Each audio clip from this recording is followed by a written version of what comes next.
Bueno, ha sido un fin de semana bastante complicado, con noticias muy tristes. Se elevó a 6 finalmente el número de militares fallecidos que intentaban cruzar el río de Ilave en una situación que a lo más podríamos definir como confusa. Es impresionante, señores, les recomiendo que hagan este ejercicio, pongan en Google soldados, ahogados, Ilave, Puno, y van a encontrar, dependiendo del medio de comunicación, la información más diversa, con las pruebas más diversas. Videos donde efectivamente los soldados aparecen perseguidos, no ni siquiera perseguidos, o sea, en un enfrentamiento con la población, hay que decirlo, sí, con todas sus letras. Tenemos videos donde aparece una población, sí, arengando contra los soldados, pero no tirándoles piedras.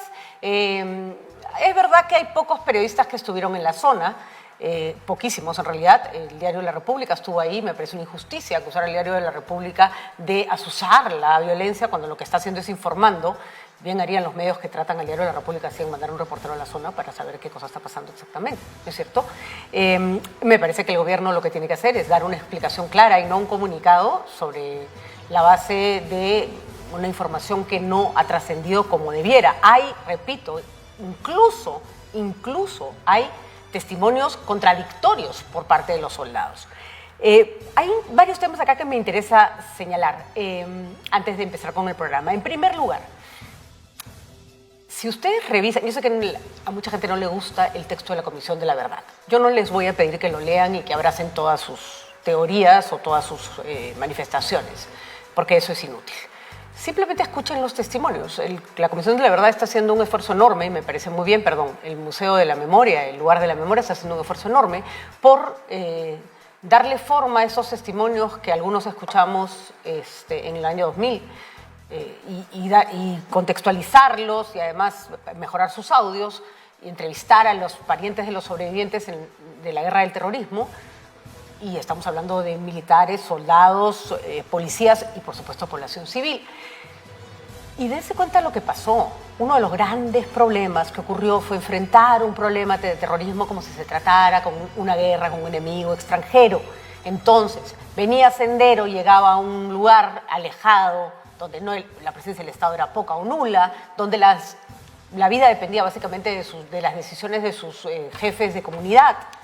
Los obligaba a unirse a Sendero, muchos se negaron y murieron, otros simplemente no se negaron porque ni siquiera unirse, no estamos hablando de coger un arma, darles de comer, darles alojamiento, callaos la boca nomás, porque después los ejecutaban en la plaza.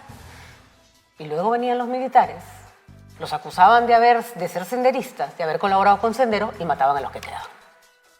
Esa no fue toda la guerra contra Sendero, por supuesto hubo una que se enfrentó contra los terroristas como debía ser, pero fue un saldo enorme de la guerra. Y de ahí vienen cantidad de muertos, miles de muertos. Se calculan entre 30.000 y 60.000, tampoco nos hemos puesto de acuerdo en la cifra. Tampoco nos hemos puesto de acuerdo, somos alucinantes, somos un país que ha tenido un conflicto de esa naturaleza, una tragedia de esa naturaleza que no tiene nombre, porque no sabemos cómo llamarlo, porque nos peleamos y se llama así o se llama así, y no tiene número de víctimas.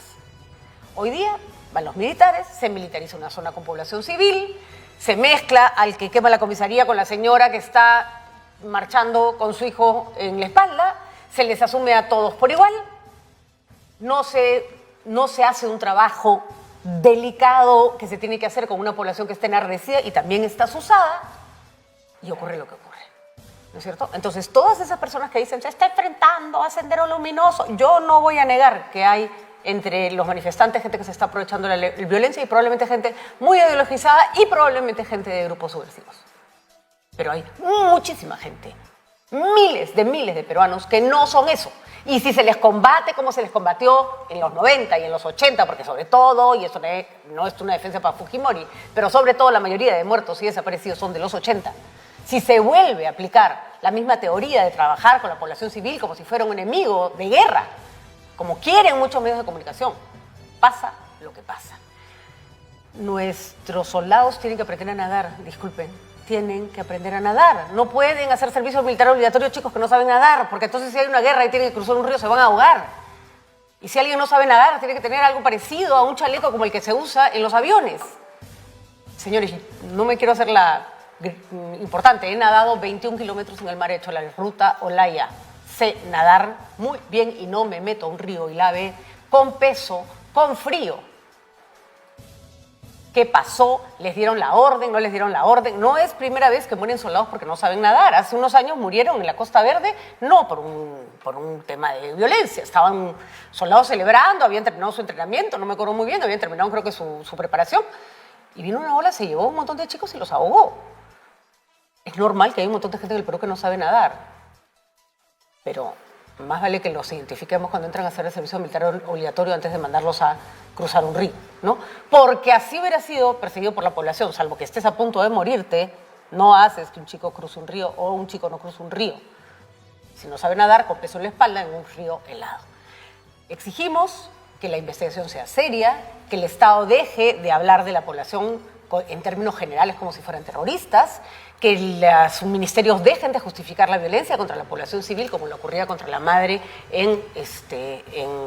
a la que gasearon, y que el ministro de Educación se calle la boca y se coma sus palabras antes de volver a acusar a una madre aymara de no cuidar a sus hijos, porque ni los animales hacen eso. Que le vayan contando al ministro que las mujeres en el Perú llevan a los hijos a la espalda porque necesitan las manos libres, porque no tienen con quién dejarlos.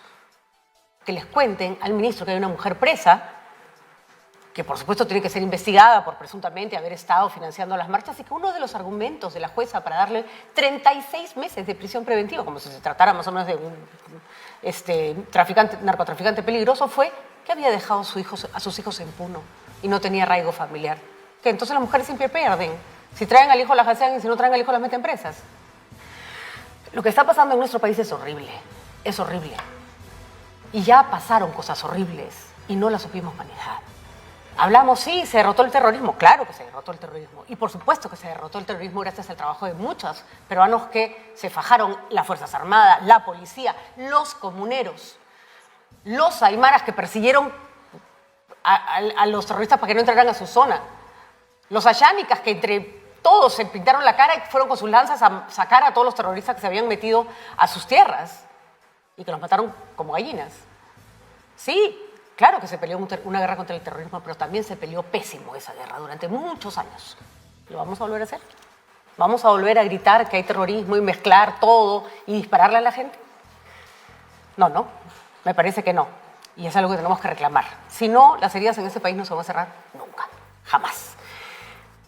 No se justifica en absoluto que ningún gobierno extranjero se meta en lo que está ocurriendo en el Perú, pero es verdad que el Perú tiene que empezar a manejar no solo mejorar sus relaciones diplomáticas y sentar posición sobre lo que está mal, sobre lo que ha pasado, por ejemplo, con Pedro Castillo, sobre lo que ha pasado con Betsy Chávez, muy bien la Subcomisión de Acusaciones Constitucionales que ha pedido sacarla del Congreso, ¿no es cierto? Y muy bien que se vote rápido y que enfrente a esa señora a la justicia, porque lo que hizo no tiene nombre. Pero también hay que cuidar cómo tratamos a nuestra población civil, porque nosotros también como Estado nos hemos pronunciado cuando hemos considerado que la población civil de otros países ha sido vulnerada, como en Venezuela, como en Nicaragua. Sí, eso sí se hace. Así que hay una doble función del Perú para que esto empiece a mejorar.